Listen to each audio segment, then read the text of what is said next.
I'm Zoe Williams, the voice of reason. If your relationship is in trouble, I'm the dude to call. Has your soulmate become your cellmate? Does black love still exist? What are your bedroom turnoffs? Fantasies and fetishes. Financial infidelity. I'm dating a fat person. Are they worth the wait? Trust me, this gonna be crazy. How about the heavy stuff? The child wasn't his, and he still had to pay child support. It's a very heated topic. How was that right? Mama's baby, daddy's maybe. I just have so many questions I want to ask you. I just like to kiss a woman's ass. Is there something wrong with that? Damn.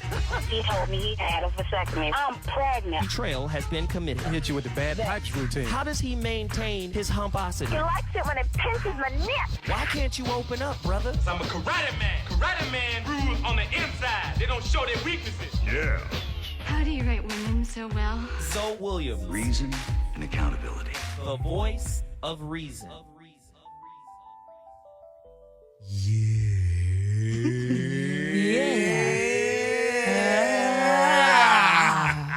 Can you hear me? Back up in this muddy wucky. I make up words instead of cursing. Often. I'm going to try that. Back up in this muddy wucky. Whoa. Muddy The Wucky is kind thuggy of... rubber ducky. Let me just say, Quincy Jones, he was telling us one day. I mean, we were at a fucking pitch. We were trying to pitch a television show, and they had Quincy Jones in there with us, right? It was me, Kool Mo D, Quincy Jones, and some other people. Me personally, I'm like a bystander, just watching the process. We're at ABC, and Quincy is like, "Yeah, man, shit, we've got this new way of profanity, because hip hop and the culture and everything is very out in your face. So I've come up with this new concept called faux fanity." Faux fanity. Faux fanity, I don't get it. Instead Like of fake. saying, motherfucker, and you say, slamma ding dong. Wow. Niggas was sitting there like, whoa. Hey, Veronica said no. It was like, I love it. whoa. It was always like, well, but it's Quincy Jones. You're not going to say anything. Yeah. So they just kind of had this look on their face like, ooh, wow. Yeah, man, faux vanity. Shit, instead of cursing, shamalama ding dong. What? Yeah, the voice of reason back in the building. Dash Radio, hot button radio. We're in the building. Today's topic is crazy. So I'm going to tell you right now, get to your phone lines. Don't play no games. I'm not in the mood for reindeer games right now. I need you to get to your phone lines. It's 844-55-1. That is the number to dial, 844-55-1. I'm going to ask one of these beautiful sisters to the right of me if they know the actual digits, because I don't. 844-55-1. Whitney? Well, hold on, cowboy. Let's just gonna throw me on the spot. 1-844-553-2471. Yeah. You said it, bruh. It's like 700. Over here, okay. just set me up for the. So the girls don't know the number either. 844-55. 844-55-1. Give me a pen. 872-432-1412-11. Okay, I'll get it for real. I'll figure it out. Anyway, Write it down. ladies and gentlemen, on the phone lines with us right now, VC, Veronica Conway, exceptional coach, life coach extraordinaire. Hello, Veronica. Hello, picture. Yeah. Veronica. What up? We call her Vajonica on some of the sexual topics we have. Hey, Vajonica, teach us how to use that thing. That's frightening, but yes. That it is. Yeah, so we got Veronica in the house. She's going to help us navigate today's topic. It's going to be crazy. I want to go over to the resident newscaster jacket, who's here right now, like reporting I from was feeling good. I'm a classic woman. Nigger You can be NN. when you look this You see how you do? Damn. Faux I think you Fox look, News. you look Not very funny. nice, Ashanti. Thank you, She does. Whitney, She and does. to you. It's a She very looks very Michelle good. Obama swaggish. Yes. I very- even left some of the you got shoulder some- padding you- in there. you got some You know what I shoulder- mean? I took some of it out, but I left a little bit of No, it. she looks very good okay. today. Very, Engineer tripping and shit too. That's cool. No problem. Because she got the shoulder pad. She might just tackle you, player. I'm just saying she looks good. Very. Thank you. Jimmy Neutronish. Oh my God. I love her. Always a slight bit of shade. Just it's cool. There's no shade. Hey, what's up, You see guys? how perfect Jimmy Neutron's hair was? I'm not a fucking nigga. I'm not Jimmy Neutron. Okay, what if I would have said Bob's Big Boy? What the fuck? See, now we tripping. Who's that? Oh, You that's might as well have said Don King.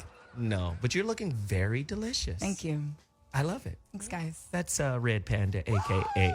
Hello. AKA I'm looking forward to this topic. Ashonti Ford. And next to her is the flower chower. Team Tabor. She's trying to...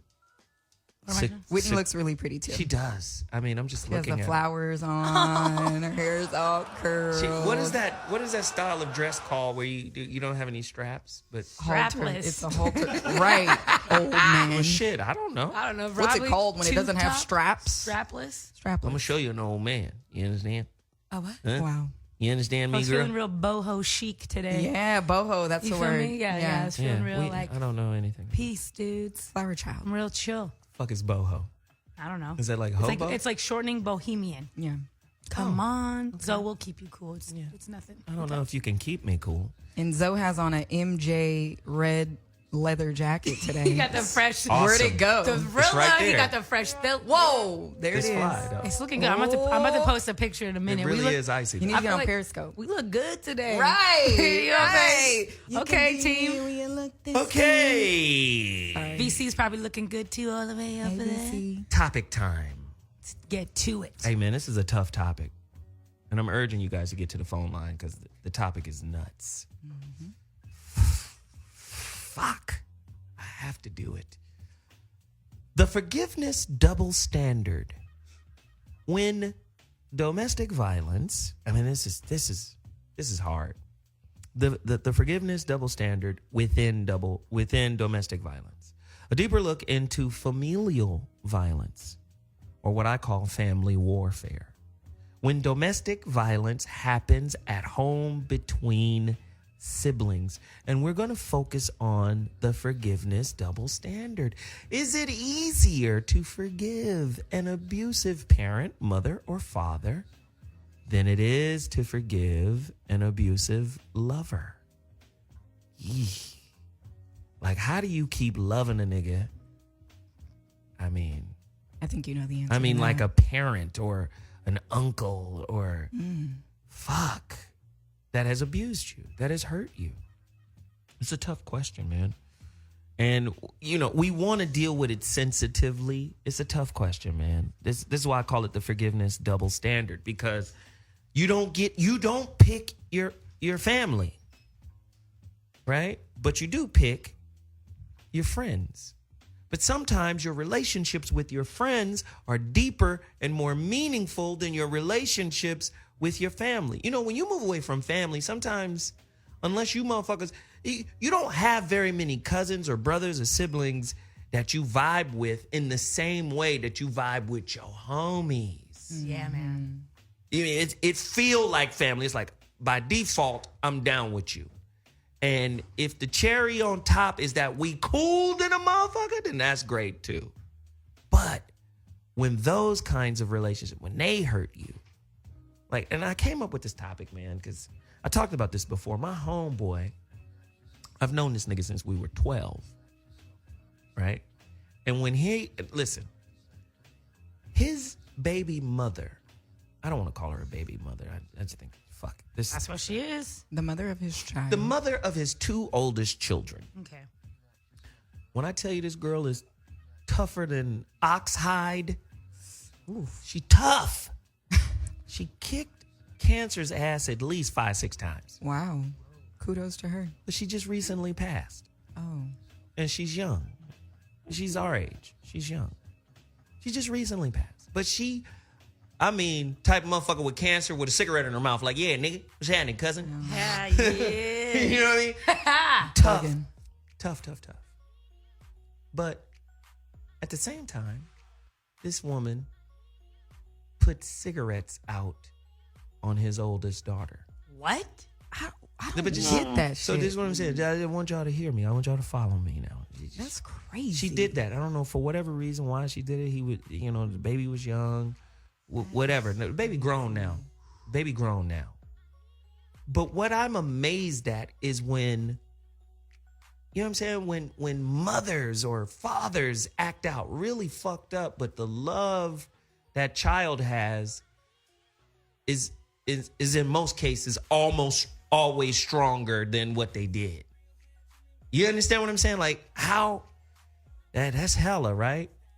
That's hella. But then when something happens, maybe even in a lesser fashion, like you and your boyfriend getting this pushing and shoving match, you have nothing but contempt for him, or you understand what I'm saying?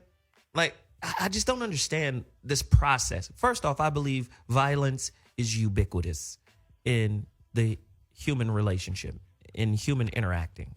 I believe it's ubiquitous. It's just part of the human nature. It's not like you can cut your fucking primeval brain out, the brain stem, the limbic system. It's not like you can just take that shit out and then be evolved with a higher brain. That lower brain is there. That reptilian brain is fucking there. And as long as it's there, so will violence be. So I'm just trying to understand why it's okay. We make concessions for family and not so much so for lovers. Right? You opening it up for us? Yes, the Forgiveness Double Standard show.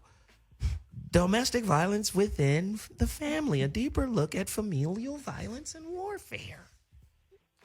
The doors of the church are open. Can I just say this? Ushers. Blood is thicker than water. Not always. Well, I'm just saying there's a certain, like there are family members that I may not deal with anymore, but I still love them. And if they needed anything, I would be there for them. Whereas there are exes that could be burning and I wouldn't piss on them. You know what I mean? And then also I think for men or women that get in these relationships and then they're automatically ready to cut off their significant other is because they dealt with it their whole lives with their parents and they're not trying to do that with them. Interesting. That's a good point. Whitney Tabor. Whitney. That I don't think I'm team I don't do the violence thing. Like my parents, if we got out of line, my parents, did what they had to do. Beat us, whatever. I only got spanked once because I'm an angel. No, because you're the baby girl. I think that's what I watched my brothers get whooped so much. I was like, I'm not going to do that. But and they feel some kind of way about them ass whoopings. they definitely do. I'm sure. But I was taught, don't put your hands on anybody unless you want to get your hand, get them thrown back at you. Because that's literally, I feel like everybody kind of has a right to defend themselves. And I mean, if a woman hit a dude, he would have the right to hit her back. I mean, I do believe keep your hands to yourself. Yeah, I'm sorry. I definitely am team that. Like, if I think that I can punch a dude in the face and him not be able to defend himself, like, I'm not saying niggas just go start whooping bitches' asses. Like, no, I'm not saying that at all. I'm just saying we're all human beings, so keep your damn hands to yourself. But let me just say. You know what I mean? But yeah. Let me just say, who can be more violent? And when I say, no, that's the wrong question. The real question is the impact of violence. Coming from your mom or your father or coming from your lover. Like, because you can say, you know what, I'm going to take my ass to therapy and heal. That nigga's sick. Something wrong with him. Blah, blah, blah. We okay. I've moved on. I'm better. Wounds are healed. Forgiveness for me, not for him. Blah, blah, blah. We can do that. But how do you do that with your mama? When you figure it out, let me know. That's what I'm saying. The impact of abuse from a parent or from like a beloved auntie. Yo, that's how does forgiveness even work in that way? Like, somebody holler at us. If you've ever had an experience like that, somebody call me at 844-55-1. You know what's crazy? Like I haven't had any of that, but my younger sister, she grew up with my mom, and I think like they've gotten into like physical fist fights. Oh wow. With like, and I'm That's scary. crazy, right? Because like my sister called me talking about, Mom just tried to swing on me, and I'm like, what are you talking about? Like, what are you talking about? And lost control. Still loves her to death and all that. But I should call my sister now. Look, now you guys got me thinking. I need to call my sister. Maybe the youngest one is like the bestie. You think so? I mean, swinging. Well, I didn't grow up with my mom, so that's why. Oh yeah. You know what I mean? Yeah. So, but my thing is, you know, is my sister harboring some sort of resentment? I'm not telling this little girl call into the show. Veronica, let me ask you this. I want to ask a twofold question. First, how do we get programmed to accept abuse? And is the programmers that are getting us ready to accept abuse the energy and the behavior of our environment that is perpetuated by our parents? Is that where it comes from? Mom and dad? Is that where the programming is coming from? Anytime you're in an environment with anyone, you got to understand that between the ages of 0 and 7, and this includes when you are in the womb, because a lot of imprinting can happen when you are in your mother's stomach. I have regressed people hypnotically into traumatic events that they experienced in utero. So when I say ages 0 to 7, that's really 0 to 7. So between the ages of 0 and 7, you're walking around like a completely filterless sponge with no what they call critical factor. So a critical factor has the ability to say, well, this is right and this is wrong and this is good and this is bad. That's what a critical factor, but you don't have that until age 7. So you're walking around as like a sponge just ready to be imprinted upon. So all of the events that happen in your life, good, bad, right, wrong, up, down, you tend to experience them, make a decision about them, and then you tend to filter through the lens of that decision. So if your parents are abusing you, then you think that's how life works. You can start to say, well, love means pain, and love means pain, and parents means pain. And so because that gets so hard-coded, it becomes hard to decide out of that unless you have a really profound intervention. Wow. And then we don't even want to go deep. Is consensual incest still a form of sibling abuse? That is crazy. What? I think when kids are like really, really young, though, I think they experiment with one another. Where do they? But when you get older, I think it's weird. No, I'm just saying. You know, when you're younger. No. All right. I'm Nah, but I'm sure. I remember that. I remember my sister had a tea set. I don't remember a taco tasting set. I can't. Not like that. Like, ooh, you have that. I have that too. Ooh, what's that? I don't have that. No? When you're like 4 or 5? No. True or false? Oh, well, True or shit. false is sibling incest much more common than parent-sibling incest? Ugh. Because the reason why I'm asking these questions is because how often does it happen, not just in the African-American community, but just in America, but I've heard it in the African-American community, where an entire family will be mad at an uncle for some shit he did to a niece or a cousin or somebody female. And it's like, it's a tolerance thing that's set up for him. It's like, now that we find out, we're going to watch you when you around. But he still gets to come around in a limited kind of way. Why is it that that's okay? Is it okay to jettison a nigga from your family altogether?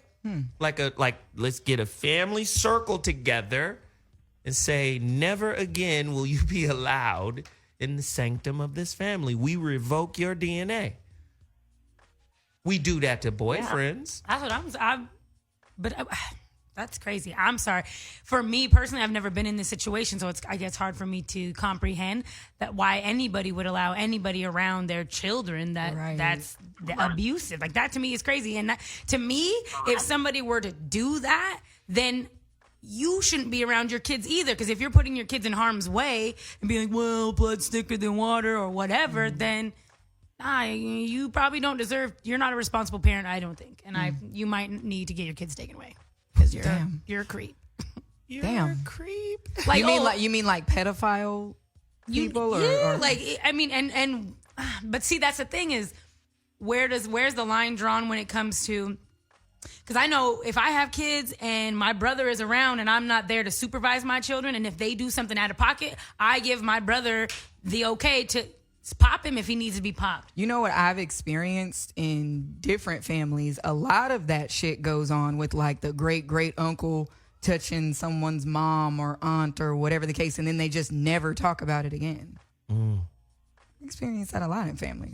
A lot of the shit is internal, and then they just shut everything down. What about the big brother, little sister dynamic, where you may have a big brother that's really hard on the little sister emotionally, and the verbal abuse and the condescension and the, because kids are very aware of the hierarchy. And a lot of times the baby that comes in usurps all of the resources and energy and love and focus, and middle and older children are left to kind of, just, hey, you old enough to take care of yourself. This is baby boo right here. Yeah. And then the relationship turns antagonistic, and a lot of the shit that gets delivered from the older to the younger is the only place the older can feel some sense of power. I blame that on the parents. That kind of makes sense. I blame that on the parents for lightweight pitting their kids against each other. Because like I said, I have 4 siblings, but I grew up with my 2 older brothers. I am the youngest. I'm the only daughter. So in our household, I'm the baby. So my oldest brother, cool DJ, whatever. Me and Aaron used to go at it. And I mean, we're all athletes. So it was like my dad said, like, hey, if you want to try to knuckle up with your brother, he might pop you back.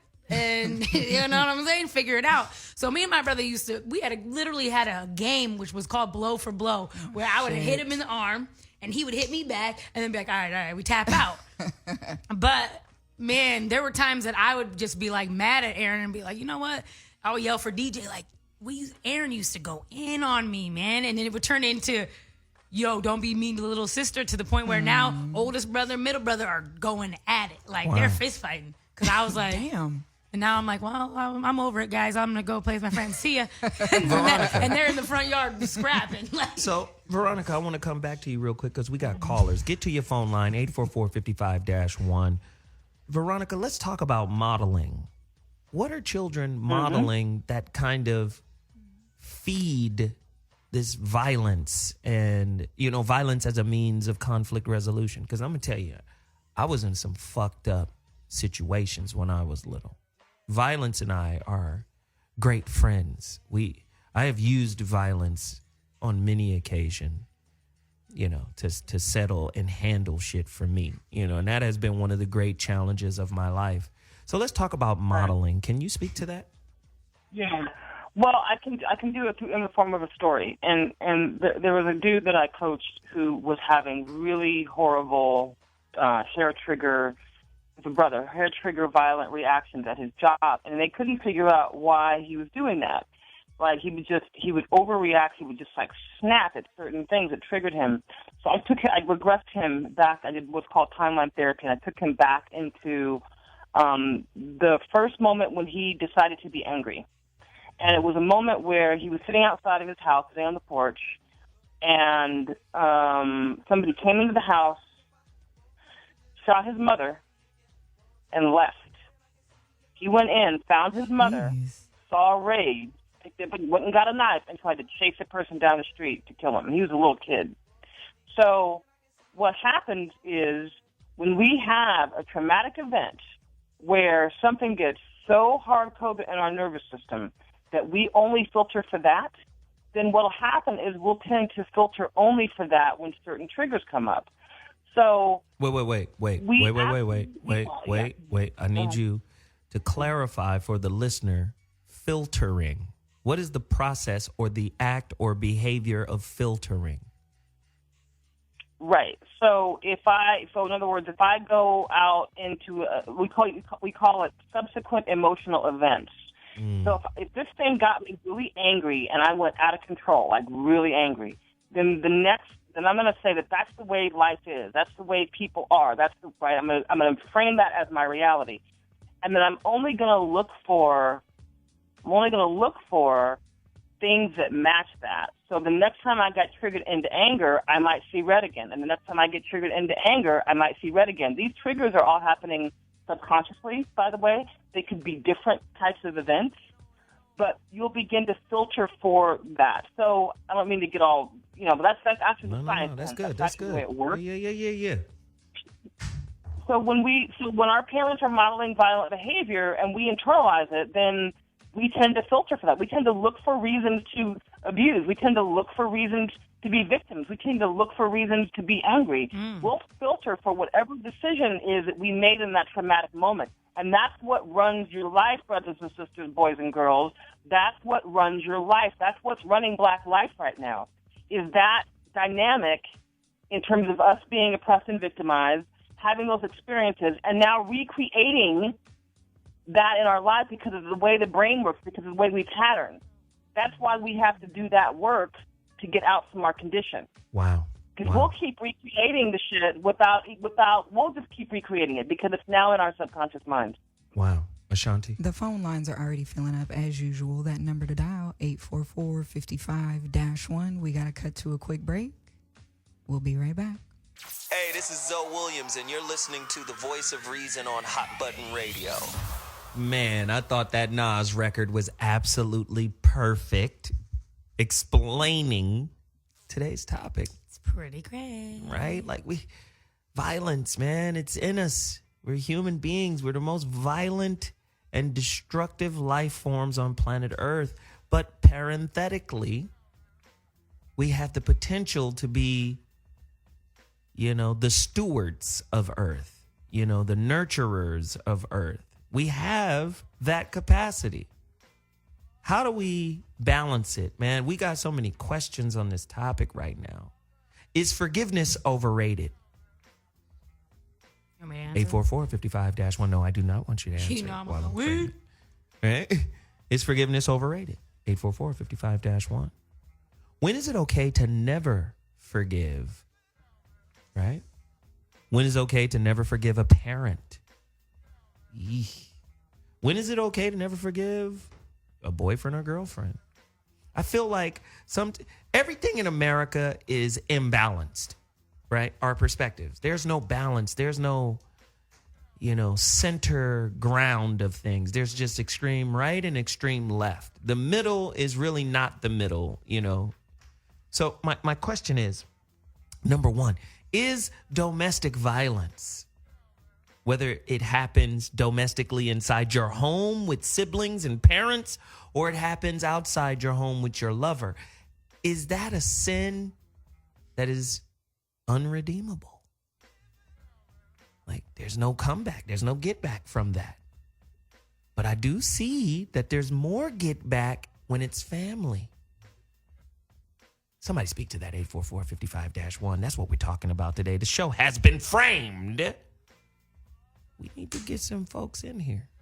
I think you can't, like, if you have rules, set your rules and stick with those rules. You can't sit here and say, well, my dad used to knock me out, but now my boyfriend does it, but my dad loved me, so I think my boyfriend loves me, so, you know what I mean? Like, you can't justify or switch up the rules. Yeah, on you can. On certain situations. I love my dad unconditionally. I just like this nigga's dick. You know how girls do? That's how, good dick could keep somebody around for a while. You will get your ass knocked out for some good dick? There's a lot of women out there. No, nothing like that. I'm just saying, I think women deal with, more than they should oftentimes because the dick be too good. Is it the dick is too good, or they just don't want to have to go find a new man? That too. Or they're insecure. Their man has made them feel like they can't get any loneliness hurts more than a black eye? That's weird. 844-55-1. Potentially. I be lonely like a motherfucker, man. I'm chilling. Whitney later. Look, I'm by myself. I ain't got to share the couch or nothing. I'm cool. Me and net dicks. Wow, exactly. I'm cool. Snacks, Netflix, and chill by myself. You know what's up. But my thing is like, nah, I'm not letting nobody whip my ass like that. I mean, even kids too. Like, I feel like kids should. Do you think? Okay, I have a question because we got a million questions we can get. Do you think it's okay for a child? Do you think there should be somewhere that a kid can go call it, like a 1-800 number, like, yo, my mom is beating me extreme? Yeah. Because I kind of low key. I don't have any children, so I don't know what I'm gonna do when my kids start acting bad when I do have them. But do you think it's okay for children to remember, be able to, you know what I'm saying? I think I was in high school, maybe freshman or sophomore year, and that whole CPS shit got big. So I actually got less ass whoopings at that time because CPS was like just coming up to the schools randomly. Don't make me break glass in case of ass whooping. Them switches, man. Do you know a shortage. I need somebody to call in that actually just, you know what, my mom pissed me off, didn't let me go to prom with so-and-so. I'm going to call CPS on that bitch. I'm sure it happened. You know, I bet you people do that. So, let's just do this. Let's just come back. Let's refocus. We're getting a little excited. Let's refocus. Can I ask a question? Yes. After I refocus it. But Jesus. Go ahead, ask your question. So is forgiveness a coping mechanism we use to get us by? Fuck yeah. Who wants to sit around and be pissed off and miserable all the time? I feel like it's harder to be mad or hold grudges. I think forgiveness, like God, like love, and like anything that has any fucking meaning in the world, has been bastardized and is misunderstood by probably 99.999% of fucking everybody in the world. That's what I believe. Yeah.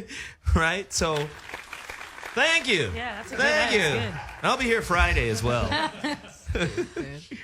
Is forgiveness a spiritual, mental, psychological, and physical placebo?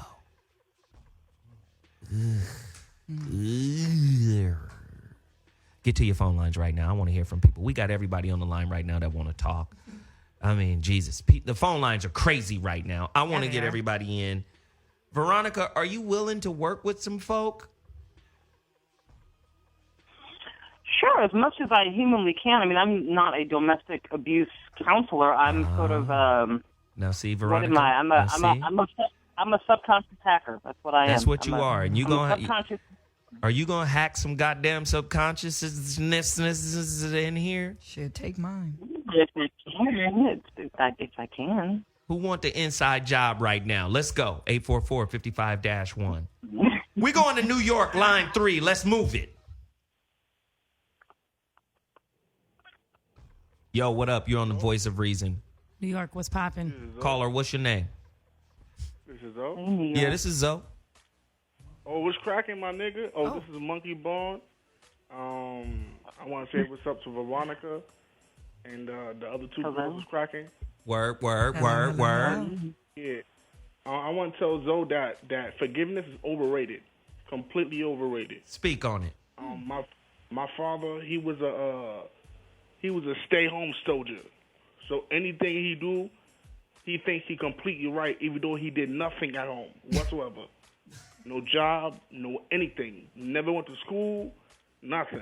He thought because he was a Muslim, he knew everything in the book.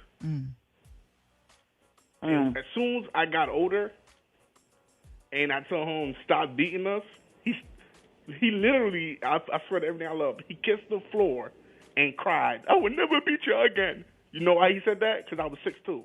Yeah, you about to. Shit. Yeah, you about to get in that ass. And he was 5'9". Yeah, and he was 5'9", and I was 16. And then he stopped hitting us from then on. Wow. But ever since then, he stopped hitting the boys. Because when I left the house to do my own thing, he started hitting the girls. He hit my big sister, he hit my little sister, he hit my mom on the down low. She didn't say nothing. And then when she tell us, it's like I try to help protect my moms, and she gets angry at me but laugh when I approach him about the situation, and then she says, "Oh, fuck me, I ain't shit because I didn't do what she want me to do, like go to school, all that bullshit." But it's just like now they all left the house. My mom, my dad left the house. She left me with my handicapped brother and my little baby brother, so I'm helping taking care of them. So, until I get my stuff together. But yeah, I'm just right now we good because I'm looking at Zoe's show. I'm watching Chloe's show. You know, I got homies. I connect with my big brother. I just got one more big brother to find. Oh yeah, because my father kicked two of my oldest brothers out at the age of 16 and 15. Wow. Because one of them was banging because he taught us to bang. And he got mad because his reputation died, and my other two big brothers' reputation was going off the roof. So he kicked them out. Wow. And we moved literally 16 times until the age I was. The last time I stopped moving was like 2009. The last time I moved. Wow. Crazy, it's crazy. Forgiveness is overrated. That's what I wanted to say. I want to ask. Wait. Let me just say this. Because you know me, man. I want you to qualify that. Why do you feel like it's overrated?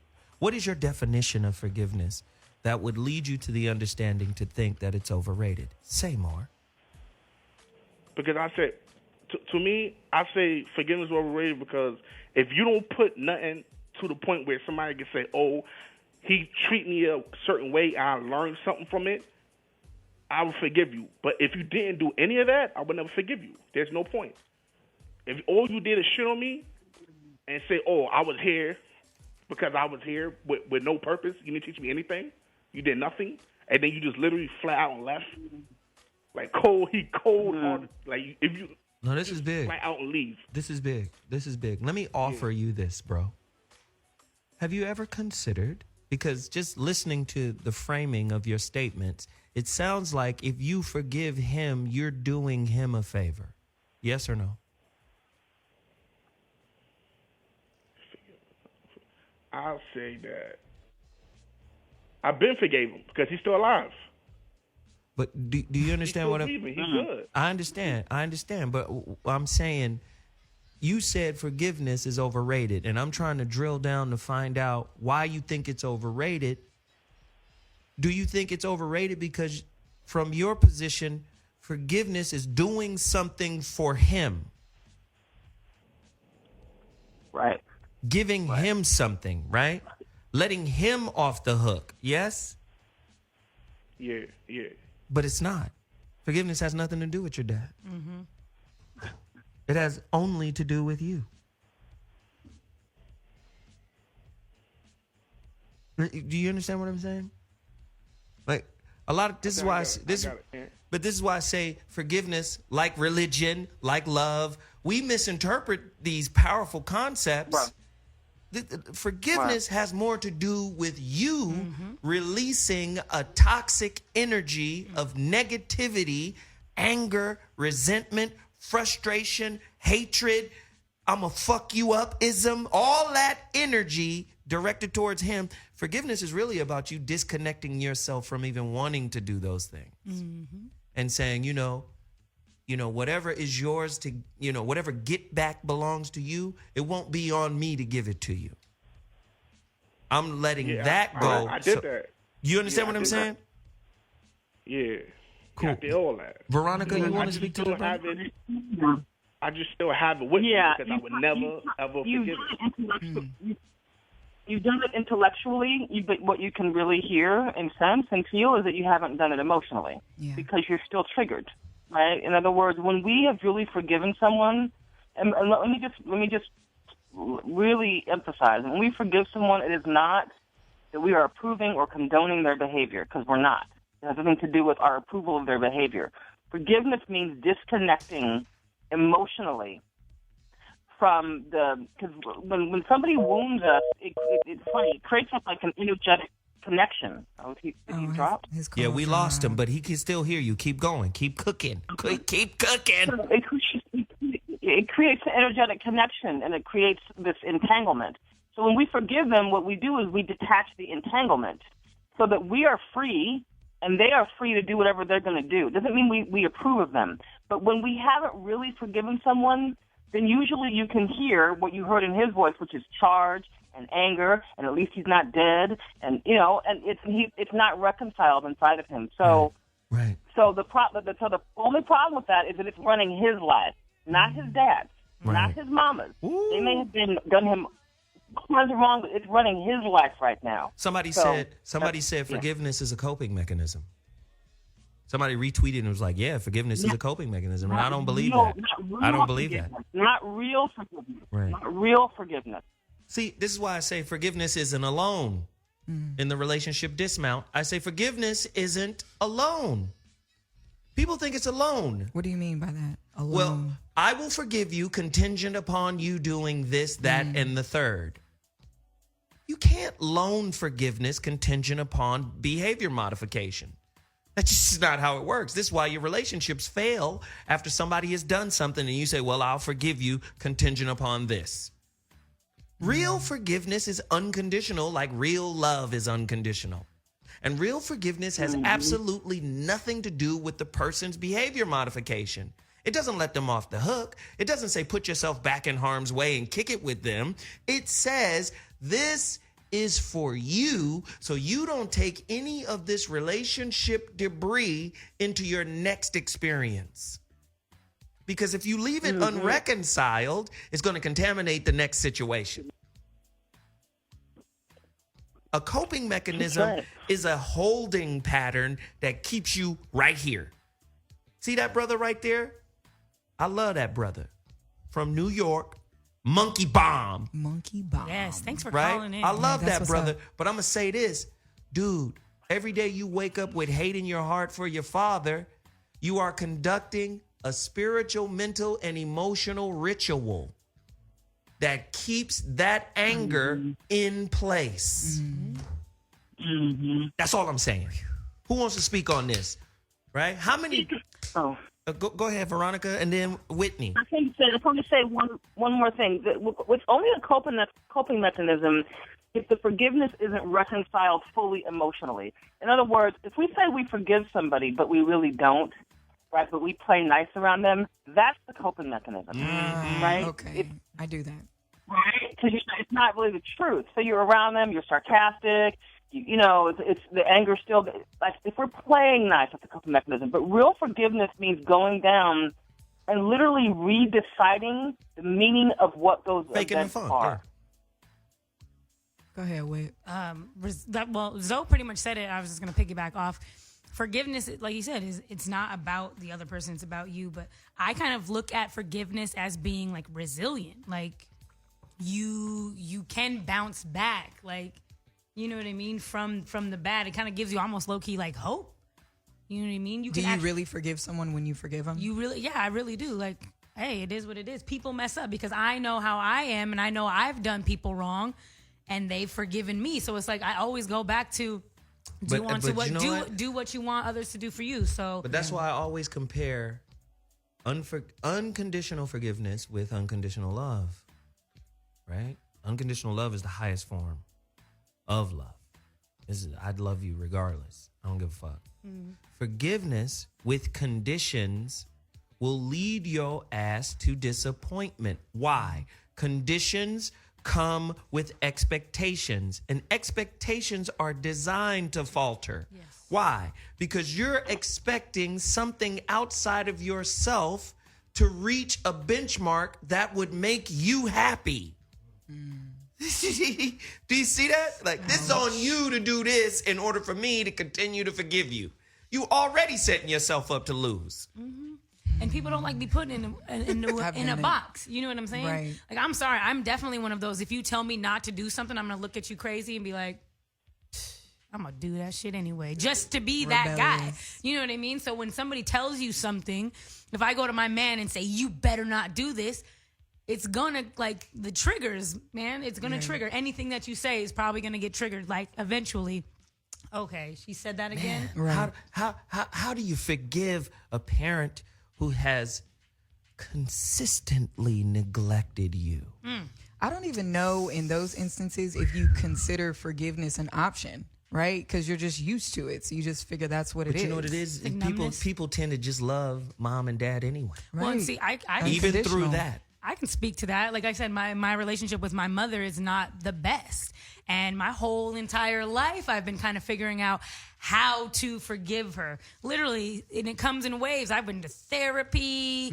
I went to therapy for my divorce, thinking that that's what I was, needing help on. Right. The entire time I went to therapy, all we talked about is abandonment issues because my mom left us. You know what I mean? So my entire 28 years of life, I have been trying to deal with, how do I forgive my mom? And literally, a couple months ago, I said, you know what? Because she continues to still try to love. I just look at love as being, okay, that's really what it is. If you keep shutting somebody out and they continue to try and they're resilient, it's like, okay, I was driving, listening to the radio and was like, you know what? I'm going to call my mom and be like, you know what? I'm sorry. I get it. You are still trying to love me and all your kids are kind of like, nah. We're cool off of you because you weren't riding for us. Right. At least you're dealing with it. And it's literally, it's for me. It's like it's just for me. Right. At least you're dealing with it, though. You know what I'm saying? That number to dial in if you have a story to tell, 844-55-1. As usual, our phone lines are jamming. Let's go to line 4. Khadijah, Milwaukee. Khadijah. Hey. What's up, Khadijah? Hi. Okay, wait, Khadijah. Hold on. Yes, turn it up. Turn it up. Turn it up. Turn it up. Come on. Khadijah. Hey. Yeah.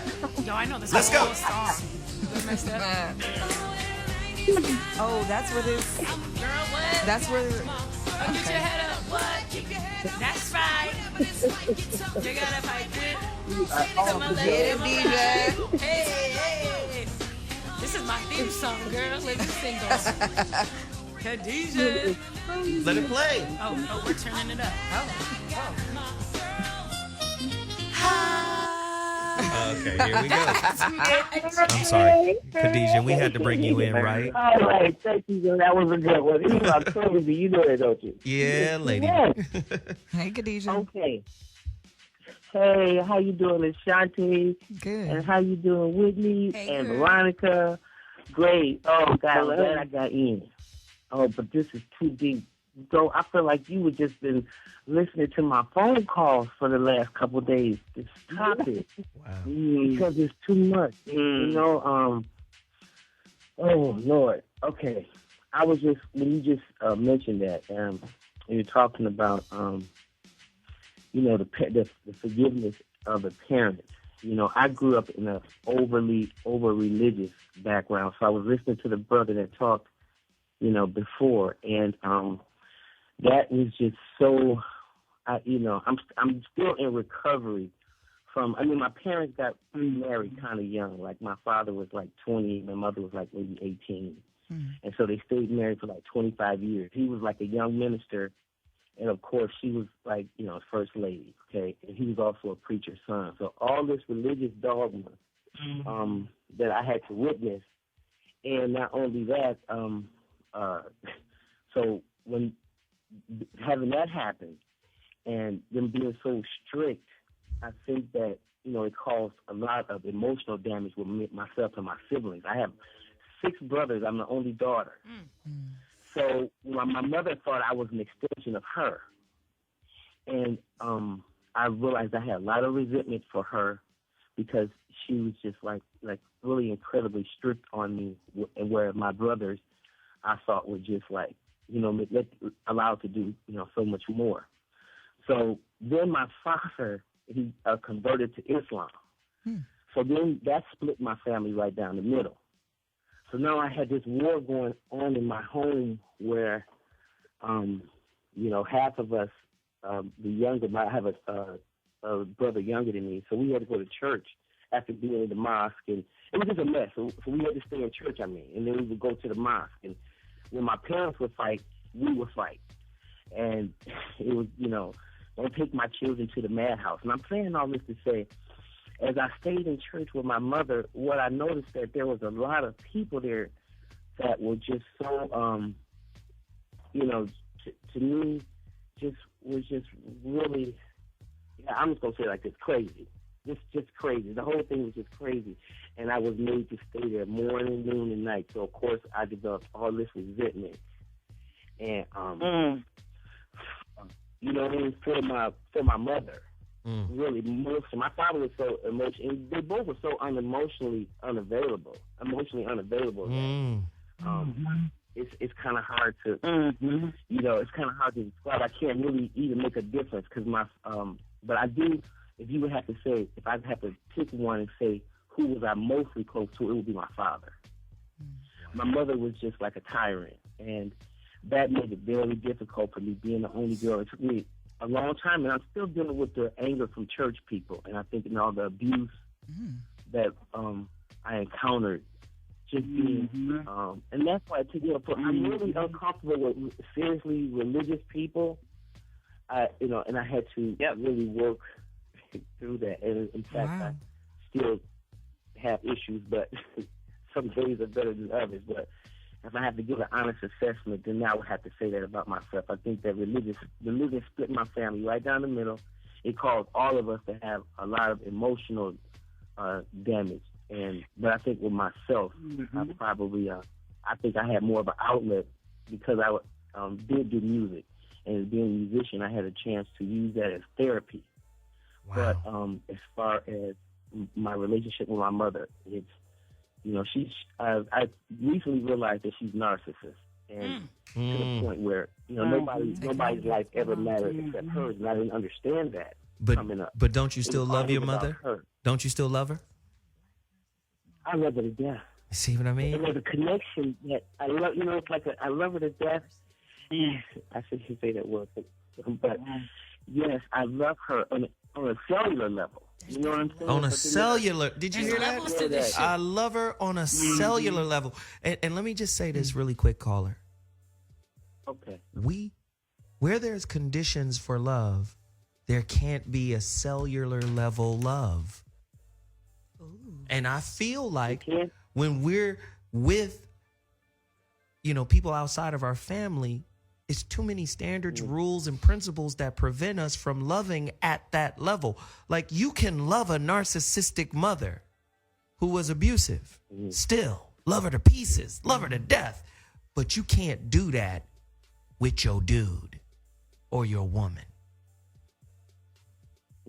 Do you see what we're revealing right now? The double standard of forgiveness in a domestically violent situation. When it comes to siblings and parents and family, we got more room and more leeway. Does that give credence to that old saying, that old axiom, that blood is thicker than water? Wow. Do you understand where I'm going with this, caller? Yeah, okay. Well, let me just say this. I got you. Let me just say this. I appreciate you for sharing your story. I want to hear more stories. Yeah, man. I really appreciate you for sharing it. Thank you, Khadijah. That means the world, Khadijah. Call anytime. Yes. The phone lines are open. Open. Oh, yeah, VC. There go VC. Jesus, here we go. Hop in there. Sorry. Here we go, baby. Okay. Jesus. All right. There's There's a couple of things you say in response to what the caller said. First of all, we have to understand that most religious, especially when they're terribly fundamentalist, and notice that it's been pretty, like the religious stories have been pretty fundamentalist. Well, what is fundamentalism about? Control. It's about control. And domestic abuse has a high correlation with people that need to control, right? It's because that's what domestic violence really is. It's like, I'm going to control you with my anger, with my rage, with my whatever.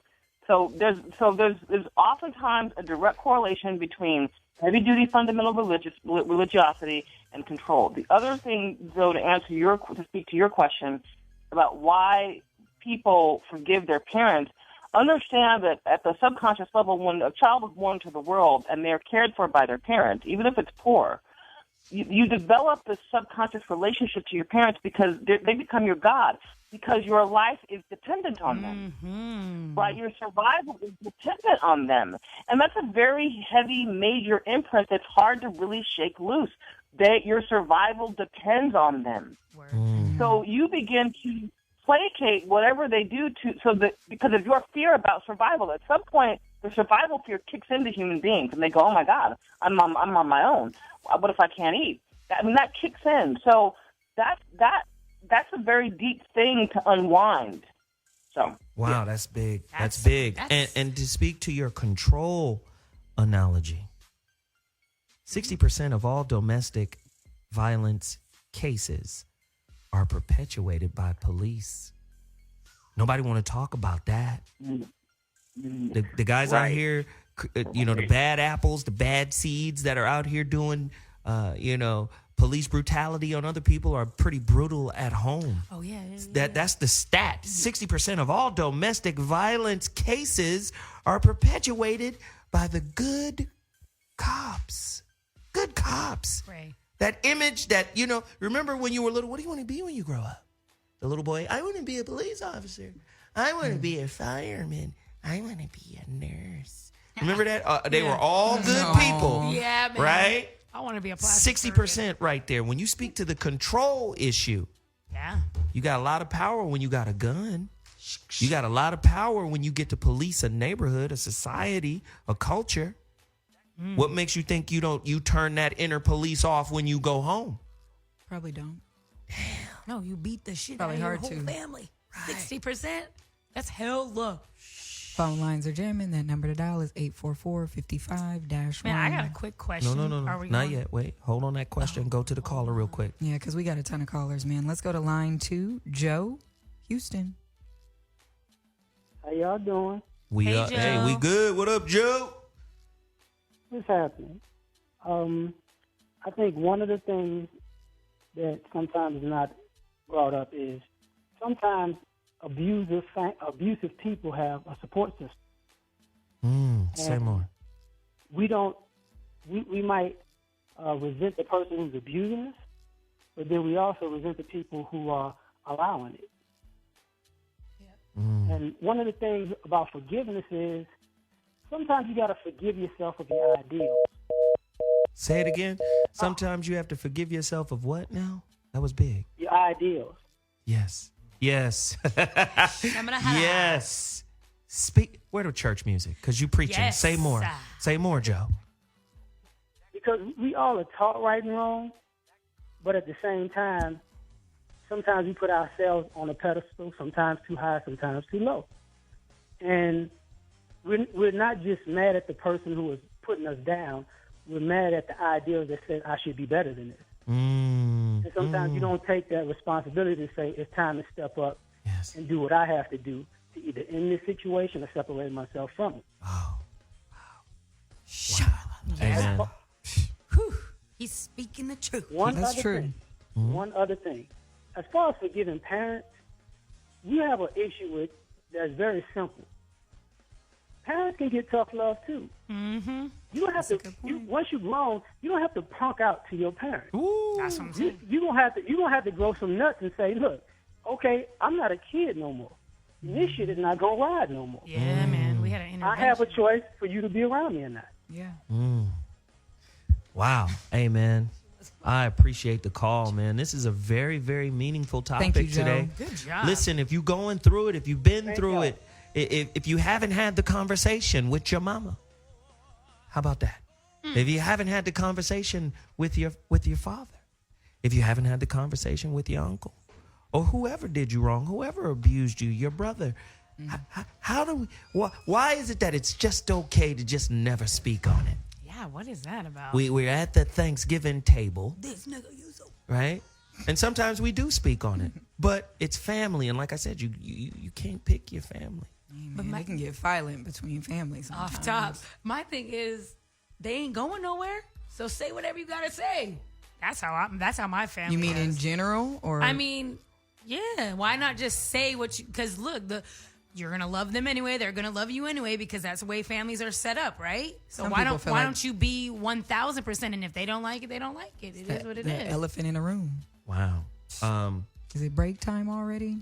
It is actually, and then when we come back, the callers, man. I gotta get to these calls. We really I think you gotta guys get are going to to be excited about the next caller. Is it Oh gosh. healthy to never forgive an abusive parent? Who hurts us the most? Our lovers or our loved ones? The family. Man, this is tough. 844-55-1. The Forgiveness Double Standard Show. We let niggas off the hook tonight. We'll be back. I'm Zoe Williams, the voice of reason. The voice of reason on Dash Radio. Yeah, tough topic tonight. Got a lot of bag people running around. In the relationship dismount, I call it relationship debris, right? Got a lot of relationship debris, you know. So we create these coping mechanisms because maybe the home environment was fucked up. So the coping mechanisms are associated to ideals. The ideals now create expectations. The expectations set us up to be disappointed. Whew. How do we clear that energetic, psychological, ideological clutter so we can actually interface with someone actually? Somebody on Twitter just said something quite profound. Sister, no, it's a brother. He said, Joseph Scott, at Hurricane Joe 71 on Twitter. Go follow him. He says, for me, forgiveness is much harder when I care about the person due to higher expectations. You don't, I challenge you. You don't care about them. You care about getting your expectations met. And even deeper, I keep pushing Veronica to do this book with me. You really care about getting your wounds met. So technically, you don't give two shakes of a fat rat's ass about that person, which is why you can jettison them if they don't meet your expectations. Well, Do you see what I'm saying? Do you guys understand the real shit that's happening in your relationships right now? Right? These people, based on their potential to meet your expectations, are really life rafts away from your pain in your mind. But what you fail to realize is this is a motherfucking merry-go-round at Disneyland that's going to drop you off at the same point you started at. Until you face that pain. You don't love them people. You love the expectation. Here's an opportunity for me to get away from this hurt that was molded in me somewhere else. Now I'm really disappointed because you let me down. Do you guys understand? Like, this is, how much is ego and entitlement involved in unforgiveness? You can't forgive because your fucking ego is in play. You feel entitled. You hurt me. So you wait until I'm ready. That's a child. Dr. Mark Goulston said the person who is ruled by ego and entitlement is not worthy to be in a relationship. They're not worthy to relate. This is true, though. This is real shit that he's speaking. How can you have a real intimate relationship with somebody if you're not willing to let go of your own shit, your own pride? I agree. I'm just saying, who wants to talk about that? Let's get back to the phone lines. Yes, it's family abuse above and beyond reproach. Let's go there. I have a couple people that tweeted that the phone lines were hanging them up. It's just because our phone lines are jamming right now. So just call back, 844-55-1. Just keep calling. Let's go to line 4, Jay. And she's actually in Alaska. Alaska! Jay from Alaska, what up? What up, people?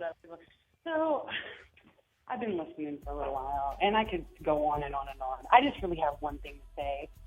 Since, for me, trauma is super familiar, this is a passion of mine. I work with children that have experienced trauma. And this is so, I love the discussion. It's super, it's touching the surface of it. But my thing is, everyone interprets and views trauma differently.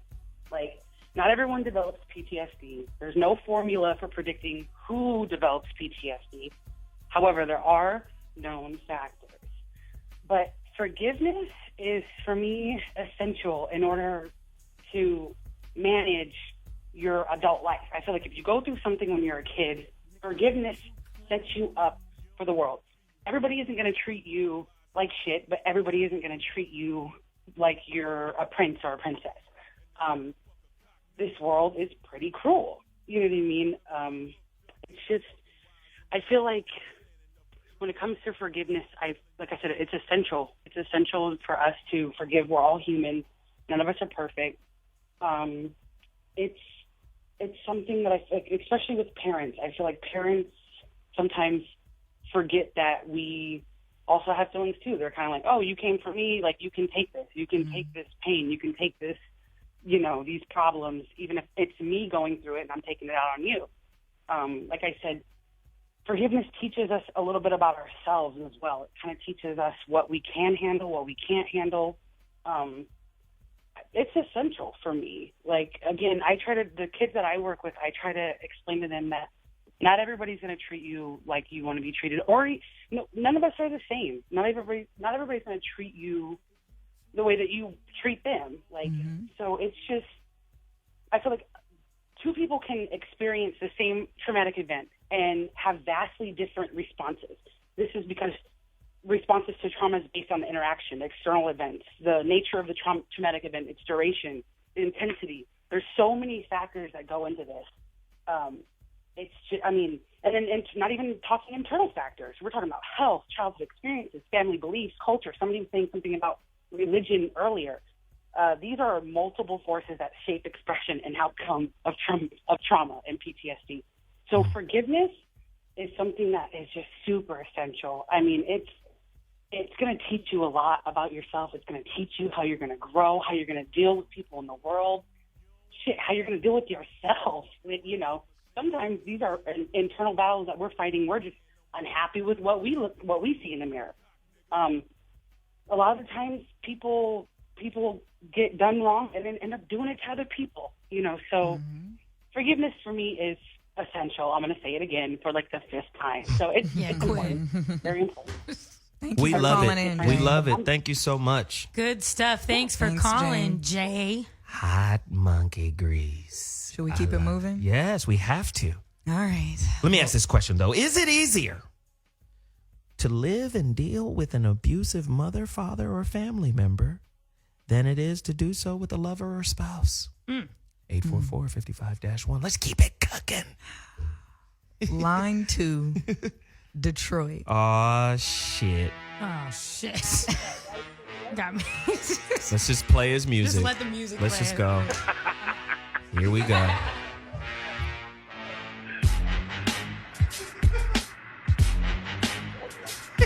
Hey. Y'all know who it is. What's up, Detroit? What's up, man? What up, dog? Yeah, where's this fool? You just got out of where you was in jail or somewhere? Were you? You ain't called in a couple days. I was worried.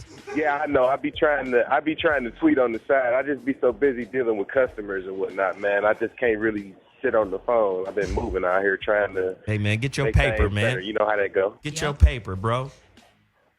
But I had to call in today. I heard you say something earlier about 8:23 my time. You was like, what's something that's unforgivable that a parent can do? And I had to call in and say that. First of all, I want to say shout out to my baby mama, Samantha Farewell. You a lousy bitch. Look her I up knew on you were going to do this.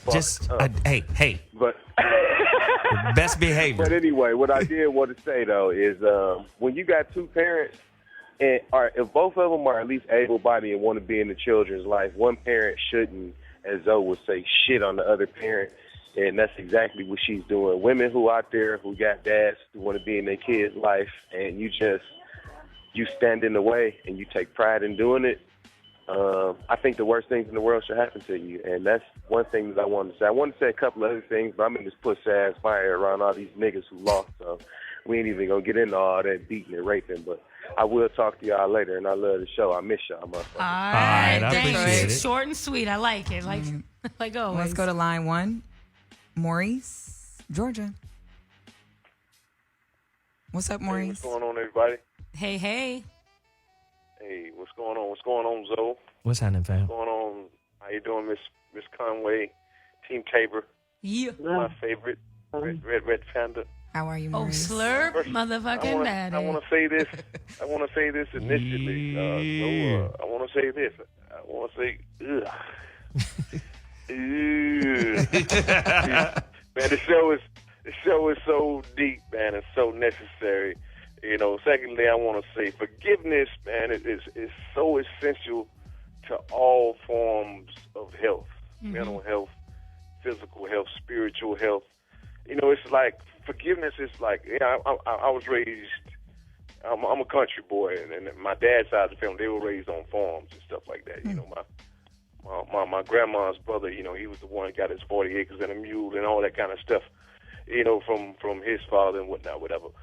But on the farm, we had a pump well, and if you hadn't used it, you know, for a while, you would have to prime the pump, so to speak, and you would have to take some water and pour it onto the pump so the pump could flow again, could begin to pump water again. Forgiveness is priming the pump in order for love to flow, in order for health to flow, you know, in my opinion. And I want to say this, back when I was younger, I was about 15, my dad, you know, he was a kind of a alcoholic, and he only would come around maybe once every 2 months, maybe twice if it was whatever that was on his mind that brought him around. All of our life till I was about 15, he came to the house, I remember, and I was doing my homework, and he was trying to talk to me, you know, these 1 or 2 times that he would come in 2 months. And I let him talk, and he always used to ask me, who baby? You know, he's from the country. Who baby you? And I used to always say yours and mama's. And he was trying to talk to me, but now I'm older. I'm 15 years old, and I got tired of this shit. You know, because, and this is what I told him. I said, Dad, I said, I love you. And I said, you know I love you. Now, I never disrespected you. But I looked at him in his face, and I said, but if you can't come around me sober, don't come around me at all. I said, you act like you never known me, because that's just how I'm going to treat you if you come around me again drunk. I said, you can't come around me sober. Don't come around me at all. And he said a few words, and he went into my mom's room, and he said a few things and left. But when he left, she came in the room. She said, what did you say to your daddy? I said, I ain't say nothing to him. She said, baby, you know, I ain't never cried. She said, but whatever you told him, I said, it done. She said, it done something to him. And to go on to say this, to 2 years beyond that, him and I began to reinvent or create a relationship that we never had. But he ended up passing in 93, you know, the same year of my college orientation. This was my first time leaving home, you know, going to school. I went to school to West Georgia in Carrollton, Georgia. But he went with me to my college orientation, August 1st, August 2nd. And this year, in 2015, the days that we went to my orientation coincide with the days that coincide with this year's days. He died on a Wednesday, August 5th. And if you look back on your calendar this year, August 5th was on a Wednesday. And the August 1st and 7th was on Saturday and Sunday. This is why this was really hard for me. But of all those times, and he and I had a talk, of all those times that he wasn't there, I couldn't help but forgive him for those days because, for one, I knew I was going to become a father one day. And for my shortcomings, or my lack of drive or ambition to be a better father than he was, I know I could possibly face those things that he faced. But being a man, we go through things, and I didn't judge him on that. I judged him on what he ended up doing, not how he started the race or not how he did along the race, but how he done towards the finish. And those 2 years championed all of the times that he wasn't there, man. And I forgave him. Wow. And I forgave him, and I had to, because I would want my child, my children, to do the same for me if I were to make the same mistakes that he made. And I just want to say to the brother from New York, man, you know, it really touched my heart because, fortunately for me, I haven't been raised by individuals that done me harm. Right. You know, I don't think any of my family members are even capable of that. I don't know any of my first cousins or close relatives that have gone through anything like that. But I want to say to him, man, my heart goes out to him.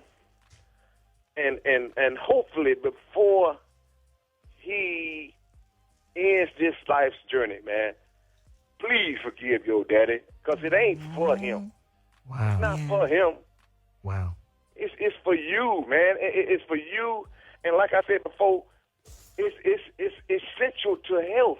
Mm-hmm. It's essential to a healthy life in all its forms. I say again, man, he has got to prime the pump in order for love to flow, man, through him and through his seed. Yeah. Because if he gonna keep that in him, he's gonna keep that into his woman, and therefore she's gonna birth that seed in her offspring. I'm just saying, the truth, that's real life. Where my church music? God damn it! Real real spit. You always bring the real fire mornings. spit. I'm gonna say that now. Hey, my heart goes out to him. And so, man, listen, man, you are dynamic, man. It seems like you should walk around and your forehead be glowing, man. There's a difference between you and a lot of individuals that I've ever even, I've never met you in person, but I'm going to put that on my bucket list, man. To meet Zoe Williams, be able to shake his hand. Damn, man. And to buy him a naked juice or something because he don't drink. You know what I'm saying? Yeah, man, but man, I thank the Most High for all of you, man. This show, I don't want to go into syndication because when you get out there in that realm of that bullshit, that mainstream, man, it's only going to end up dying. It's going to lose its value, I think. But man, I praise the Most High for you, man, and I just love y'all, man, and I love this because this is part of the healing process that we all need, man. Man, I thank you for that. Thank you, brother. Appreciate it. Yes. We're going to have a little church. Let me get 30 seconds of church. Thank you, Maurice.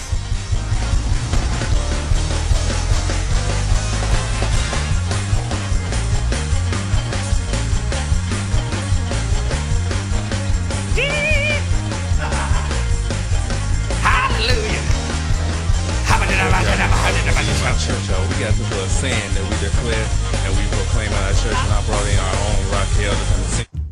Okay, we back. Okay. We just needed 30 seconds. Super killed. Thank you, Maureen. Veronica, what's going on? This is why I wanted this is what this whole purpose is, man. This whole show, right? It's just saying, hey, fuck it, man. Fuck it. Let's just throw it all out there. Nobody's afraid. We've been holding on to some bullshit way too long. To err is human. Word. To forgive is divine. Word. Even Jesus said, I don't want to get religious, but, truth is truth, no matter what. Every time Jesus walked in a room and said, verily, verily, I say unto you, verily, right? Some old Latin, Greek shit means the truth. In Hebrew or in Arabic, it's el-haq, el-haq. So Jesus come in and say, truth is truth. Arabic. Truth is truth. Verily, verily, I say unto you, truth is truth. Right? Even Jesus said, man, he who forgives little loves little. That's it. Like, this shit is part of love. Yes. If you can't forgive, you cannot love. That's all I'm saying. That's some real shit. That is the realest. That's the claps. How I flipped it was that trauma. First off, you can't forgive unless you've been hurt. So now forgiveness and hurt are connected. So not only are forgiveness and hurt connected, forgiveness, hurt, and love is now a spiritual linear process. You cannot forgive unless you've been hurt. And you cannot love unless you forgive. So you gotta have it. So the shit, it's part of your process of spiritual maturation. I like it. Like, most people don't understand that shit. It's fucking up people's shit right now, Zoe. Ah, man. It's crazy right now. That was good. I know we got phone callers. Let's get to them. The phone lines are open, 844-55-1. If you want to participate with your story, how can you forgive your mama? How? She neglected you. Your dad just provided for you, but he didn't connect with you emotionally. You had the emotionless provider as a father. He didn't really give two shakes about a fat rat's ass about what you were into or interested in, but he made sure you had a sandwich and you had shoes and a backpack. But you didn't get the sense that there was an emotional, spiritual, or mental connection. How do you forgive him for that? How do you forgive a mother who looked you in your eye and lied to you and said, I got your back, but you felt the energy that says, I've given up on you? 844-55-1. The phone lines is open. Who want to talk about it? Ashonti. Let's go to our guy Ronan, line 3, Indianapolis. Yeah, Ronan. Hey, what's up, ladies? What's up, family? Hey. What up? How you doing, Ronan? Doing well. Definitely appreciate another sermon by Reverend Dr. Maurice. Yes. And, Reverend Dr. Bishop Maurice. Right. And I had the request to call in. I definitely, called in mainly for my boy in New York because in many ways I felt where he was coming from. Because, for a long time, ever since childhood to even a few years ago, I was in emotional solitary confinement, where I basically, when it came to all the things that happened, it came to a point where I damn near died from an aneurysm, all because of that pent-up rage in there. Wow. So it took like a long weekend to segregate myself from everybody, look in the mirror, and I had to make a decision. And I said, I will not die in the crucible of my ego. And when it came to that, everything changed. And I started looking at this different thing, everything different. Like when I sent you that text about, so to forgive is to become a phoenix, and to hold on to anger is like free falling the volcano. I was at that point. And anger is the more you hold on to that anger, the hotter everything gets. And I actually felt like I was dying with that anger within. It's like poison. So I made a decision to, when I decided to change everything, my perspective, all that anger seemed to cool off. And I seemed to elevate in so many ways. It's like all the people I went out there to forgive or felt that, I was talking crazy, they weren't even worth in my orbit. So I just went elsewhere. So the main battle for the forgiveness is basically facing your ego and letting yourself know that, look, if you have a respective of love. That's who you are. You shouldn't be ashamed of it. At one point, I was ashamed of being, passionate about people. But my thing is, you have to love yourself enough to let people know that, look, this is who I am. If you're not, about it, cool, I'm going to love you in spite of you. But I'm going to keep my distance. Wow. So that's what it comes. If you think about it, it's like, if someone went to prison, there's a whole different set of politics, language, currency even. But when you actually forgive yourself, you become something different. You see things different. Matter of fact, you teach people how to love themselves. And that's what I had to do with some family members to this day, which I told some family members I wouldn't piss on you if you was on fire. But, I had to look at myself because some of my nephews and nieces and everybody were looking at me. So I had to be an example for them because I didn't want them to inherit that nonsense that I had. Wow. That the misfortune have some.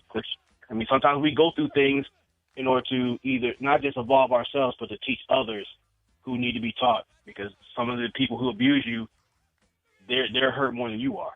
Hurt people, right? I'm one of those people. I'm a hurt person. I've hurt people. That's just what it is. No, man, I appreciate the call, Thanks, man. Ronan. Thank you, Ronan. This is real shit, man. Yeah. I want to say real quick, it's like I definitely agree with Maurice. It's like this show is necessary. You guys shouldn't go mainstream because really it's organic, and there's a lot of people that you guys help. Some you don't even know, or some are too afraid to call in because they're still dealing with a lot of things. But just know that you guys are speaking on a lot of things, and you're healing a lot of people. And this is more like an infirmary, to where they can stop peeling the scabs and actually heal themselves and stand up and be upstanding people within. Man, I appreciate that, brother. dope. Thank you, man. Thank you. I really appreciate that. Veronica Conway, I got to ask you this question. Do you forgive something you know is certainly going to occur again? For instance, white America going to do something to black people, people of color, brown, Latin, somebody going to get fucked up again. Do we forgive them? Does Black America forgive its oppressor, real or imagined? Should we? Was that a powerful movement when that white boy came in there and gunned down 9 people in Charleston? Charleston? And then those people, was it a sign of solidarity when those people said, no, we're going to forgive him? Or was it a sign of weakness? I think it was powerful. 844-55-1. I think that's the coping mechanism that you're talking about. I think that's called playing nice because people have been so trained in Jesus to turn the other cheek. And so they think, well, I'll just turn the other cheek because I've been trained in Jesus, noting that white people who trained you in Jesus never turn the other cheek, right? They think they got bombed 9/11. They went and spent 10 years blowing up brown people all over the world. So that's the first mythology that exists around that. I think that it's not, I don't think it's important for us to forgive white people this time. I think it's important for us to reconcile our sense of victimization. I think before we before we could even visit the forgiveness of white folk, we have to forgive self. Forgiving white folk is like forgiving your abuser, but not forgiving yourself for ignoring the signs before the abuse happened. In my opinion. When I've gone in and done race wound work with people of color, because sometimes I've gotten called in to corporations to work with like high-level black executives that are seeing racism everywhere. And sometimes racism is everywhere, and sometimes it isn't. So I often have to go in and sort of just deconstruct any of the. You can go in and begin to deconstruct your sense of victimization, because only then can you see with clarity what you need to do next. It's hard for us to see white people clearly because we only see them through the lens of our deep victimization. And because our victimization gets triggered and re-triggered and re-triggered all the time, notice our response tends to be, oh my God, I can't believe they did that to us again. Oh my God, but what happens in our body and in our nervous system is we keep getting re-identified with our sense of powerlessness. So I think we have to start with restoring internal power. Then we'll be able to look across the table at him clear-eyed and deal with him as he needs to be dealt with. But we can't do it from this current psychology. Wow, that's good shit. The voice of reason is on fire tonight. As usual. It's kind of what we do. Right. Ashanti? As usual, that number to dial, 844-55-1. Yes. Wait. Before we go there. I was like, we going. I mean, it's just important, right? It's important for us to understand something. Mahatma Gandhi's racist ass. Right? Right? Mahatma Gandhi, right? He was racist because that was his culture. Yeah, it's ironic that Martin Luther King got the Hindu belief of ahimsa. Ahimsa is the Sanskrit word for nonviolence. Hindus are bound by religion to be nonviolent. Right? Ahimsa is the practice. He got that from Mahatma Gandhi. It is ironic that Mahatma was a Brahmin, and because he was Brahmin, he was told to look down on people of darker skin. Remember, the caste system in India, the Sanskrit word for caste is varna. It means color. All the dark-skinned people are on the bottom of the caste system, and all the light-skinned people are on the top. So by religion, he was racist. I had never thought of him as a racist. Yeah. Boom. But it's ironic that MLK took the concept of nonviolence from Mahatma Gandhi. Mahatma Gandhi once said that forgiveness is only for the strong. The weak can't do it. I agree with that. So this is what I want to do right now. This is what I want to do right now. The phone lines are open, 844-55-1. Everybody who calls in right now, please forgive somebody. Let's see if we have a list of weak motherfuckers on the line, or we got strength here. I'm not ready yet to forgive my I know. Niggas was out of line. Ego and entitlement. Motherfuckers, you're out of line. Who's strong on the line right now? It's a call to action. Zoe Williams wants to see if you have strength in you or if you have weakness in you. Somebody call us right now, 844-55-1. Who's on the line? Mike from D.C., line 2. Hey, Chocolate what's City, up, what up? Hey, What's up, Mike in the building. Hey, what's up, man? I gotta ask, what's his name? Maurice, man. He a deacon? He gotta be a deacon. He asked if Maurice is a deacon. That's Mike from D.C. on the line. You didn't even greet him. I'm gonna get to the topic. Can y'all hear me? Yeah, we can hear you. Oh yeah, I'm just saying, like, I think I agree with Zoe. I think always tell people, like, I think the people who hurt us, I think the best lessons come from the people who hurt us, and I think normally the people who hurt us are normally the people who are the closest to us. Like, and I always say, like, my mom was the one she used to always lie about stuff about my dad, and she used to always keep stuff away about my dad that she never really wanted to tell us, because I really think that she had an obligation to tell me a lot of things, but she ain't tell me. So I think a lot of times with people, we gotta like, what I did personally was I had to put my expectation of her aside and just accept her for who she is. Yeah, that was a liar, user, manipulator, but I still love her. But sometimes I think people just have to put their expectations of other people aside and just accept them for who they are. You agree with that, though? I do. Sometimes we got expectations of our parents. How many times you been mad? How many times you been mad at your parent because they weren't the ideal parent? They didn't do what parents were supposed to do, and now you frustrated because they're not living up to the template of what a parent is. In your mind. In your mind. So you mad. You like, fuck that. But you don't realize that it is you holding them to an expectation that they will never meet that is the source of your displeasure. Usually they don't even are aware, because you haven't said that. Right. So sometimes they parents are aware. Know what the fuck they doing. They supposed to. They just don't want to talk about it. It's the elephant in the room. Always. Right. Not always.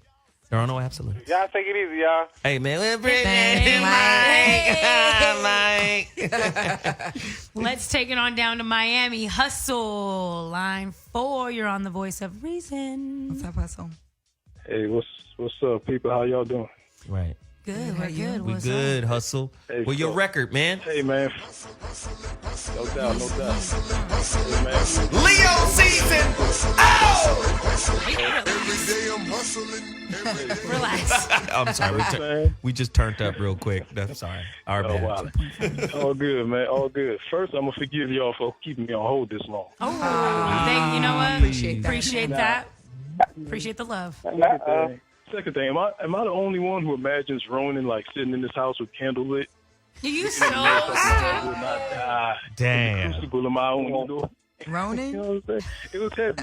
What he was saying, though. I love you, Ronan, man. Look. All right, so about the topic, right? I talked to a young lady about the double standard of domestic violence, right? Now, see, me as a man, I could walk away. Any woman I've dated, they can't hold me back from walking out the house. And if I got to get to the point where I got to leave the house like that, they made their own choice. You understand? I'm not leaving them. They made the choice that they want to leave at that point. So that's the first thing. Now, as far as the women, it's a little trickier because, you know, a man can forcibly hold a woman. But you understand, I think women's intuition is a defense mechanism that they're supposed to develop to be able to, you understand, not even end up in that situation. But you're saying something very big. Let me get in there for 1 second. All right. Sister, can you forgive yourself for thinking the thing you liked about him, his aggressiveness, right, would never come back and hurt you? See, there's a lot of sisters out there who love that thug, who love that nigga. You love his aggression, you love his edge, and you have the misnomer, the misconception that would never turn back on you. You can't like that broken dude and say, well, I like this about him as long as I'm on this side of it. Right? Can you forgive yourself for thinking that just because you're on that side of it, that it would never turn around? It's like fucking training a tiger. Well, he my tiger. He ain't gonna ever do nothing. Nigga, next thing you know, he got you by the neck. Is that wrong? Is that wrong? Is that a bad analogy, Veronica? That's a brilliant analogy. That's something to forgive yourself for, right? You knew he was broken. Yep. You knew what kind of home he came from. You knew how he was raised. But you thought he would never turn that on you? Can you forgive yourself for that? The phone lines ain't lit up now. Weakness. People scared. I give you an opportunity to be strong, and you take the weak route. Can you forgive your mom? Right? Can you? She said, Dean. Do you forgive your mom, Right. Dean? Do you forgive your father for not being there? I don't know. Do you forgive your father for being so fucking upset and frustrated with your mom that he left? Can you forgive him for leaving? No. I'm just Oh, asking. Ashonti is hot. No, my dad didn't leave. I was just talking shit. Right, I know. That's what I'm saying. Can you forgive? 844-55-1. There's no way we can progress as a culture, as a society, if we don't get close to that. Hustle, you got one more? Right. Yeah, man. So I'm gonna just leave it with this. I always feel like prevention is better than repair. So if you're one of them situations, man, by me going to jail, only the white man wins. You understand? Wow. Y'all got to be smart out there. Wow. That's That's hot monkey grease, man. That's how you just gotta be prepared with. Prevention is better than repair. That makes sense. I like that. You know what? My dad has one. It's the 7 P's. Prior proper planning prevents piss poor performance. Yes. That's literally anytime. So be prepared for everything. So if that means you got to get a gun, girl, just go in and get yourself a gun. If you Or here's another one. Poor performance and poor practice makes permanent. That's a good one. See, when you practicing some shit wrong, you create a rhythm of how to do it wrong. Dumbass. Damn. Just being real. Okay, Whitney. Well, you know. Oh, I forgot we're not cussing. Yeah. On this one. Flapjacks. Oh, no. Profanity. Shamalama ding dong. Right. Yo, Anyway, hold hold time on. for more callers? Hold on. We do. We have more time. I just listen. What I really want you guys to understand, man, because this is such a powerful topic, right? That some people might feel like, okay, I don't want to get in on this. Or listen, I haven't seen my father since 1978. Okay, since 1978. Motherfucker, this shit feels like centuries ago, right? I wrote a letter on how to forgive a parent in the relationship dismount. I gotta get to that chapter. There's a letter in there on how to do it. And it's a real letter. It's not a template. It's not a Microsoft Office template. It's a real letter, right? And to be honest with you, when I wrote the letter, it was in hopes that if the motherfucker's still alive, maybe he'll just bump into this book, not even knowing it's from me, right? Or I wrote it. It'll just bump into his ass, you know? And shit. But it has to be done in order for me to heal, right? And I knew if I don't do this letter and I don't put this letter in the book, then I don't heal. If I don't heal, I don't magnetize the real. Do you feel me? Yeah. Go ahead, Whitney. South Carolina, Jeff, line 6. You're on the Voice of Reason. Hey, what's up? Yeah, what up? Hey, I'm sorry to hear that, Zoe. Man, you don't understand, man. You really are like an idol of mine, man. And dang, man. Seriously, I'm sorry, man. But I just wanted to touch on what you guys are talking about when it comes to forgiveness, if you don't mind. Let's get at it. I'm in Charleston, and I was here. I've only been here for like less than a year, but I was here when the situation broke out at the church, and it really affected the community. But previous to me coming here, prior to me coming here, rather, I was coming from Baltimore. And Baltimore, when I was in Baltimore, you know, what happened in Baltimore was like the reaction was so much more radical. And when I moved here to Charleston, and it happened at night, and then the next morning I showed up to work, and it just was like nothing happened. I mean, it was on the news, but my immediate surroundings didn't seem too affected by it. And it was like, dang, like this is how we rolling? Like, we just don't forgive like that? And it really showed me true strength, like you guys mentioned. So I just wanted to agree with you about how, you know, it really takes a strong person to forgive, especially like a heinous crime like that, you know? Right. And forgiveness doesn't mean, like, it doesn't mean I'm going to put myself in harm's way again. It doesn't justify what they did. It doesn't mean they get away with it either. Right.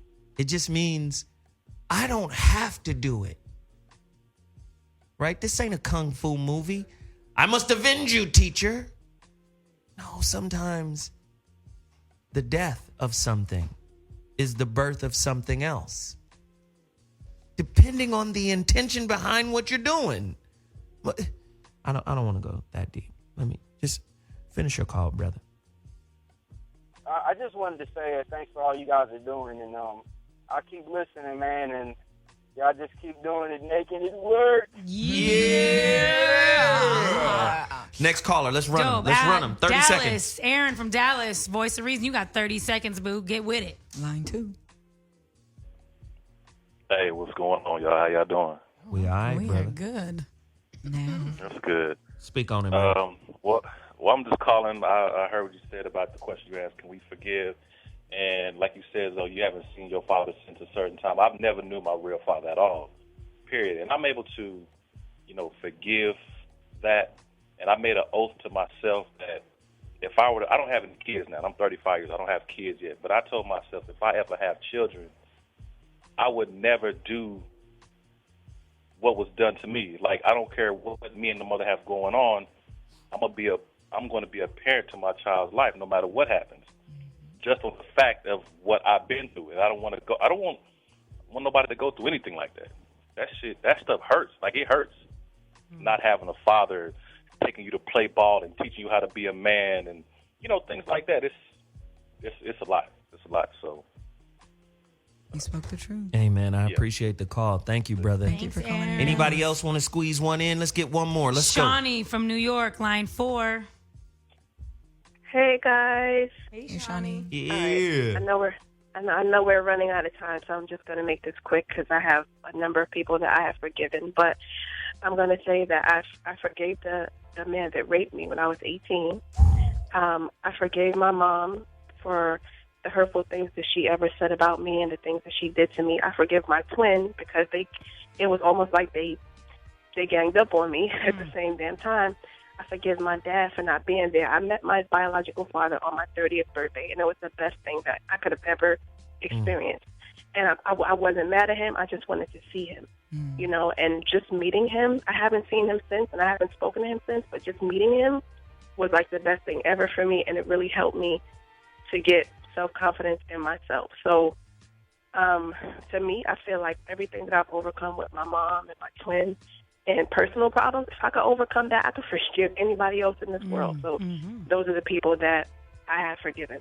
Wow. Thanks, Shawnee. Wow. Thanks, Shawnee. You figure deals me. Strong. We got one more? Squeeze him in. One more. Hey, but Dallas. listen. It's got to be like 35, 40 seconds. Go. Dexter from Dallas, line 3. You got 30 seconds for real. Go. Dexter? Dex. You just wasted 15 seconds by not talking. Dexter. Dallas ain't in. Dallas is not in the building. Damn, that's all right. It's all good. Listen, we'll catch back up. Listen, this was an incredible topic. I want to go around the table and just get everybody's information. Veronica, Conway, people who might be struggling, you know, how do they get in contact and get some coaching? Because what I'm thinking about doing, I do a lot of business coaching, but people are starting to reach out about life coaching. I might do just a whole belief blitz trauma boot camp for people, just like in a group, 4 sessions. Go in, and I'm thinking about it. Like, so people are interested in that.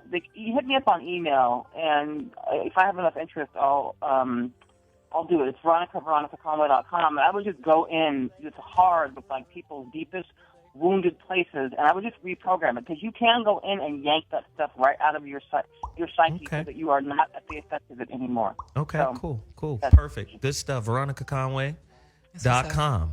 VeronicaConway.com. And Ashonti, You can find me on Twitter and Instagram, Ashonti Ford Live. Keep subscribing to my YouTubes. AKA Girl Red on, Panda. Girl Red on Fire Panda. Production. Yes. Every time. Whitney Tabor. What's up, guys? You can find me on Twitter, Instagram, and Facebook, Whitney Tabor, at Miss Tabor. I'm all over the place. So forgiveness is love, y'all. Just love it up. Fuck it. Let me just say this. I'm really excited and happy that everybody who's getting their books are taking pictures of their books and tweeting them. I really appreciate that. I need you guys to go right now to my website, I am Zoe Williams, and order a copy of The Relationship Dismount, How to Stick the Landing. A lot of what we talked about in terms of forgiveness and, healing and, all of that stuff is in this 12-chapter book, The Relationship Dismount, How to Stick the Landing when exiting a toxic relationship. Man, that's the purpose of this platform, is to help heal, maybe bring some laughter into your life, some levity. But we take it serious. I'm very pleased with today's topic, and I hope you guys reach out to me and talk to me about it. Go to Amazon.com, Kindle, download an ebook version of it. The Relationship Dismount, only $9.99. Please continue to support that movement, or go to my website, IamZoeWilliams.com, and order a copy of the book, and I'll send it out. I'm going to the post office tomorrow. You want yours to go out tomorrow? Order it right now. Appreciate you guys. See you guys Friday for another heater. The Voice of Reason. We out.